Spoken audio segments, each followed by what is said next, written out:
Kahit maraming bagong mga sikat na music artists, may ibubuga pa rin daw ang ilang legendary OPM artists. Bumuo pa nga sila ng grupo na tinaguriang The Juicy Cat Dolls. Makichika tayo kay Aubrey Carambel.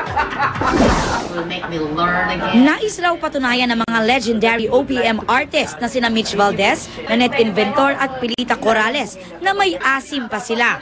Handa raw silang makipagsabayan sa panahon ngayon kung saan nauuso sina Lady Gaga, Wonder Girls at mga sexy girly groups. Ang tawag sa kanilang grupo, The Juicy Cat Dolls. Itataas namin yung bandera ng women our age. Juicy, na marami pa kami fluids. The fluidity in performing.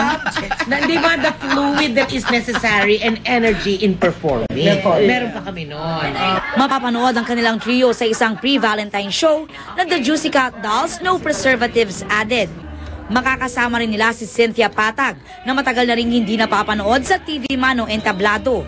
Marami raw inihanda ang kanilang trio at sa mga outfit pa lang daw ng Asia's Queen of Songs na si Pilita, talbog na raw ang iba. Ilalamunin ako ng repertoire nitong dalawa eh. Kaya kailangan nag-iisip na ako ngayon eh. Aubrey Carampel, updated sa Showbiz Happenings. Hindi pa tapos sa ating chikahan, tutok lang po. Abangan!